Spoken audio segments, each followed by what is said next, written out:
Time to barbecue a sacred cow. Okay, as the title might suggest, I have mixed thoughts on A Song of Ice and Fire. And at some point I'll talk about all that, but right now I'm here to talk about the series' world building. It's actually head and shoulders above most of its competition. Of course, this is mostly because of the variety of disparate cultures that exist within it and the hazy mythical nature of the lands far beyond Westeros. Certain other aspects are weaker, and I'm going to complain about them in exacting, long-winded detail because that's just what I do. So beware of spoilers for the show up through Season 7 and the books up through A Dance with Dragons. Also, if there's any information where the books and the show contradict one another, I'll be sure to mention it. But before all that, let's have a word from this video's sponsor. Yeah, I have a sponsor now. It's pretty sweet. Writers, are you tired of having to put all of your ideas down on paper? Tired of trying to find the place where you put your notes? Tired of losing that complicated chart of royal family bloodlines that you spent days putting together? Then you need Campfire. Campfire is software that organizes all of your story ideas into an easy-to-manage, easy-to-access format. Everything from plot ideas to timelines to character relationships and backstories. If you think of something complicated that you want to keep straight, Campfire can help you. If you're a writer, then you probably have a lot of different ideas floating around in your head that you need to keep track of. And if you're anything like me, you're probably pretty disorganized and have trouble keeping everything straight. We've all tried to just remember everything in our heads or written down outlines and character descriptions in notebooks, but without a detailed system of organization, things can get messy quick. And cleaning up that mess in your final draft takes a lot of time that you could better spend binge-watching my YouTube videos. So whether you're writing a short story about teenaged vampires falling in love or a 300,000-word epic fantasy about knights and dragons, Campfire will help you make your story everything it's meant to be. Click on the link below for a free trial today.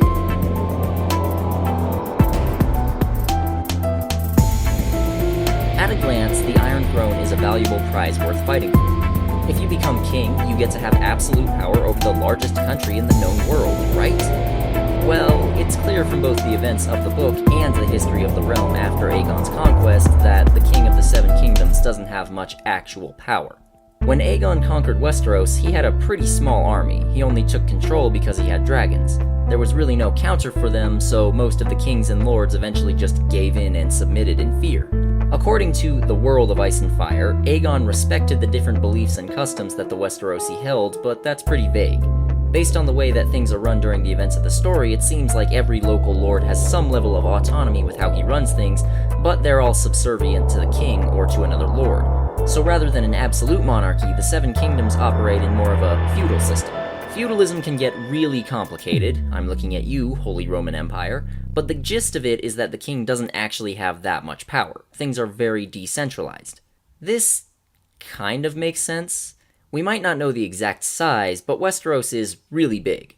The biggest problem that large countries have, even in the modern day, are communication and transportation. The more time it takes to get news of a rebellion, disaster, or invasion to the king, the harder it is to properly respond. Historically, countries where communication was slow were more decentralized since it was almost impossible to hold local rulers under the power of the central authority. It was easier to just let them do their own thing for the most part. The problem is that Westeros actually has a really good communication network. Ravens sent from King's Landing can carry messages to just about every lord in the country in a matter of days, meaning they can mobilize support almost immediately. Their transportation is pretty fast by pre-modern standards too. In A Feast for Crows, Sam travels from Eastwatch to Braavos in only 10 days, meaning that sailing can probably get you from one tip of Westeros to the other in only a month or two. And when you consider how much of the south is crisscrossed with rivers, you can get pretty far inland on a ship too. Traveling shouldn't be too much of a deterrent to the king consolidating power. This means the Targaryens had the ability to directly control all, or at least most, of the Seven Kingdoms once they conquered it. And considering that the 300-year history of their dynasty is basically just one failed rebellion after another, why didn't they? If I were the king, I'd probably strip the lords of some of their power after the third or fourth time one of them rebelled against me. Take away their ability to raise their own armies, or maybe have all their taxes go directly to me before I distribute it to them, or something. Even a halfway competent or power-hungry king would have done something to consolidate his power. Basically, the feudal system in this world is just kind of off. The groundwork is laid for a centralized state, and instead every province is halfway to independence before the plot even starts. It's no wonder things fell apart less than 20 years after the Targaryens were overthrown. And however the story ends, I'd have a hard time believing anyone could hold the kingdoms together for more than a couple of decades without radically changing the way they're governed.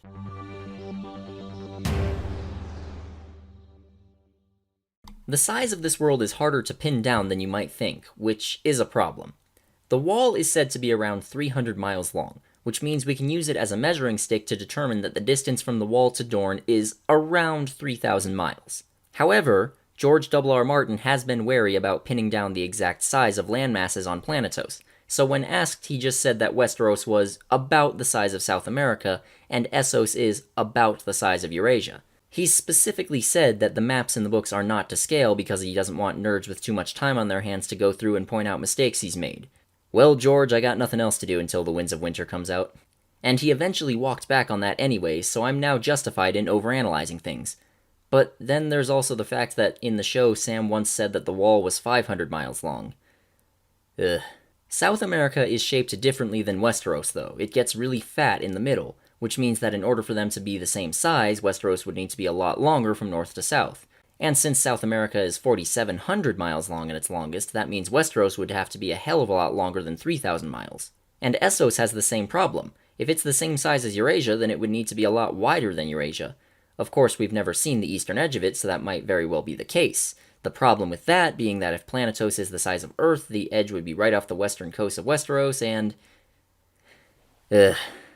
And it's also worth noting that we don't know how big the circumference of Planetos is, or where the equator is, so it's basically impossible to determine the size of the whole planet without making a couple of big assumptions. I'm far from the first person to examine this subject, and I've seen people do things like put the equator through Dorne, or assume that Westeros hits the North Pole, and that's just not something that we can say with any degree of certainty.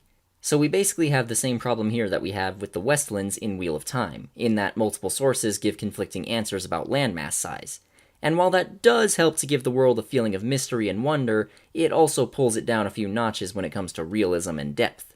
This leads to problems with population, too. How many people live in Westeros? I don't know. This article from Atlas of Ice and Fire claims that it's around 40 million people south of the Wall, which seems reasonable at a glance. The problem is that this number is extrapolated from the size of armies, which is not very accurate.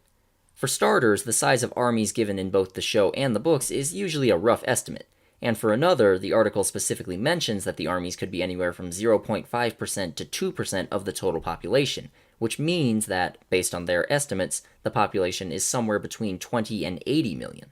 Normally, I would calculate based on land area, but there are too many inconsistencies for me to do that confidently.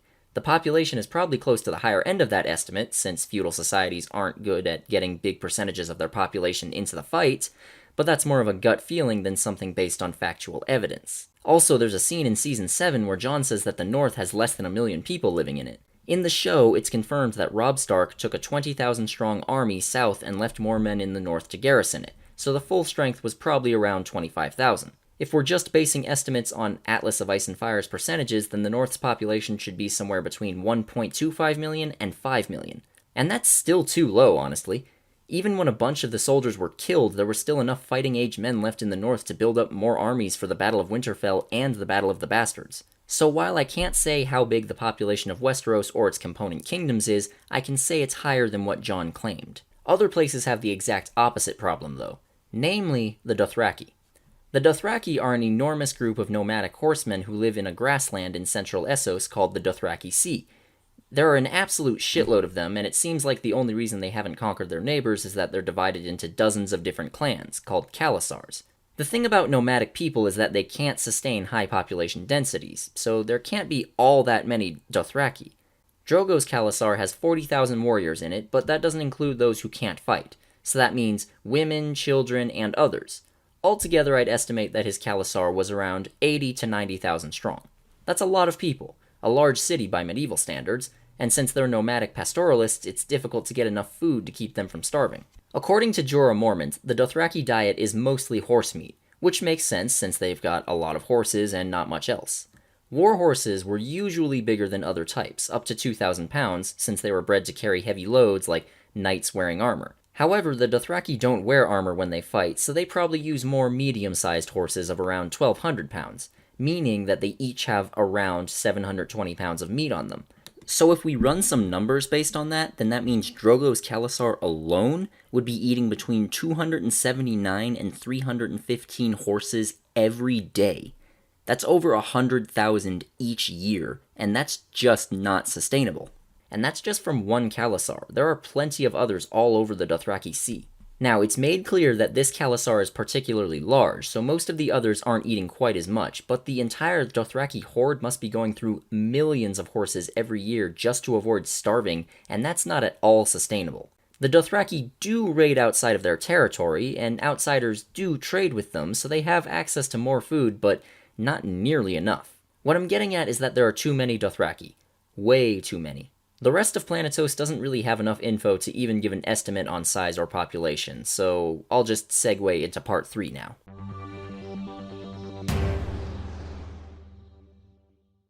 I'll start this part off by saying that the Seven Kingdoms is kind of a stupid name. It's one kingdom under one king, and all the component kingdoms are run by lords. When Aegon the Conqueror united Westeros, he should have given his new land an actual name.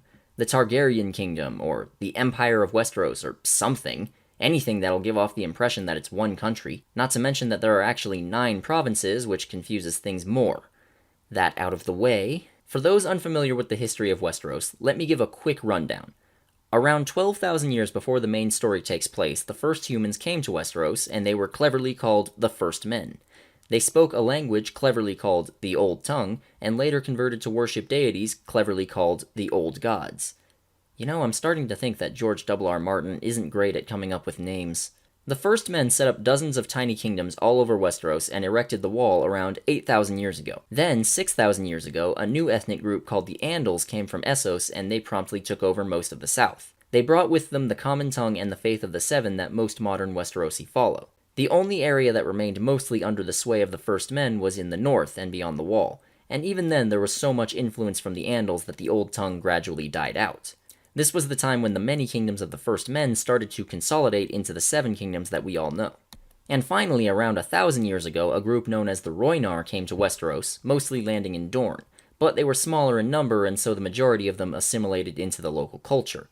Side note, this is why whoever sits the Iron Throne is called King of the Andals, the Rhoynar, and the First Men. Here's the thing about all of that. If the 7 kingdoms were separate for thousands of years, they should have had some cultural and linguistic differences that are much more stark than we see. Dorne should have way more Rhoynar influence than it does, and all the kingdoms should have pretty distinct dialects at the very least. The East Coast should have more influence from the Valyrian-speaking lands across the sea, since they would have had more contact with them. The North should have more influence from the Old Tongue, etc. Think about it. How much of a difference is there between the Westerlands and the Riverlands? Other than the people that rule it, not much. How about differences between the Reach and the Stormlands, or the Vale and the Crownlands? The only kingdoms that feel somewhat distinct are the North, Dorne, and the Iron Islands. Not to mention that 8,000 years ago, Proto-Indo-European still existed. There's no way languages would have remained unchanged for that long. The simple fact is that the people of modern Westeros seem to identify with their home kingdom pretty strongly, and if there's not much difference between them, then that doesn't make much sense. If you go to the east, things are a little better, though. Each of the Free Cities has its own language derived from High Valyrian, but they've diverged so much that they aren't mutually intelligible, so they're essentially separate languages. Tyrion speaks High Valyrian, but when he visits a whorehouse in Volantis in A Dance with Dragons, it's stated that he can only understand a couple of words of the local language. Think of the Valyrian offshoots like real-world Romance languages. Spanish, Italian, and Portuguese are all descended from Latin, so they're all pretty similar to each other, though they're certainly distinct. This makes perfect sense. I have nothing to complain about here. The Free Folk have their own various languages, which come from the Old Tongue of the First Men. Mance Rayder at one point says that there are 7 different languages in his army. That makes sense too. After 12,000 years, the Old Tongue would have started to break up and evolve just like Valyrian. And with around 90 different clans that all hate each other, it makes sense that they'd be somewhat isolated and their languages would evolve on their own. It's kind of weird that the common tongue is so widely spoken among the Free Folk, but whatever, I'll leave that one alone. So in conclusion, the 7 kingdoms aren't distinct enough considering the different influences they've all had.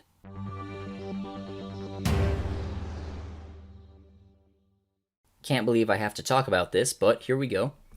The Targaryens had sex with their siblings for at least 300 years in order to keep their bloodline pure. If you do that, then you're going to have some problems. Namely, horribly deformed and mentally deficient offspring. Like Daenerys, your parents were siblings and their parents were siblings too. You ain't gonna look like Emilia Clarke after that. And if you have kids with your brother's son... ew. That's it. So that's me getting all of my complaints about this off my chest. A Song of Ice and Fire does a lot right, and I really enjoy it, but it isn't perfect. There's always room to improve, even if most of the problems aren't really that bad. Not to mention that dissecting things in this sort of exacting detail is just part of the enjoyment process of consuming media for me and for people like me. When you're watching Season 8, or when you're pretending that one day you'll get to read The Winds of Winter, just remember that even something this great isn't perfect, but that doesn't mean you shouldn't enjoy it. See you soon for more videos on some of my other thoughts on A Game of Thrones. Believe me, I've got plenty. Thanks again to all my patrons who made this possible, and to all my subs who give me reason to get out of bed in the morning. If you aren't subbed, you should do that. If you are subbed, then go back and watch all my stuff over and over again so that YouTube's algorithm will remember that I exist. And check out Campfire. Bye.